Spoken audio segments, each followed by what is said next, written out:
So basically SMS marketing কি? SMS marketing is আপনার কাছে যদি আপনার মোবাইল নাম্বার থাকে আপনার কাস্টমারের, you can actually SMS them and it is one of the fastest channel. আপনি পাঠাইতে পারেন।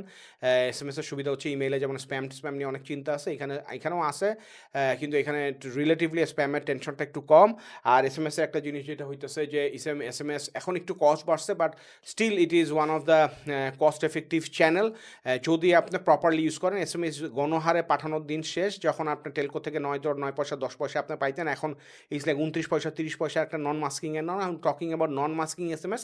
আপনার যদি কখনো SMS পাঠান, ওইটা যদি একটা মোবাইল নাম্বার বা একটা IP ফোন নাম্বার থেকে যায়, সেটাকে নন মাস্কিং SMS বলে। আর যদি আপনি নাম থেকে পাঠান, সেটাকে মাস্কিং SMS বলে। You can set the masking IDs accordingly. এটা টেলকোদের সাথে যোগাযোগ করলে হয়, সার্ভিস প্রোভাইডারের সাথে যোগাযোগ করলে হয়, আপনি নেক্সট লিডার্সের সাথেও যোগাযোগ করতে পারেন। If you want to get a masking ID for your brand, আপনি কিছু কাগজপত্র দিলে, কিছু চার্জ দিলে, আমরা ওইটা মাস্কিং আইডি সেট করে দিতে পারবো। অ্যান্ড SMS এর মার্কেটিং স্ট্র্যাটেজি আপনাদের সাথে শেয়ার করে দিতে পারবো। So we minimal charge. So ওইটা বেসিক্যালি আমরা বলি যে কোনো একটা ব্র্যান্ড তৈরি করার আগে আপনার মাস্কিংটা ব্লক করেন। আর মাস্কিং হইতে হয় 11 ক্যারেক্টারে। সো ইটস লাইক 11 ক্যারেক্টারের মধ্যে আপনার যদি ব্র্যান্ড নাম হয়ে যায় তাহলে ভালো। এবং ইনফ্যাক্ট নাম শুরু ব্র্যান্ডের নাম করার সময় আপনি চিন্তা করতে হবে যে 11 ক্যারেক্টার না হলে মাস্কিং SMS পাবেন। Masking SMS is a very good way to brand your brand, by brand your business.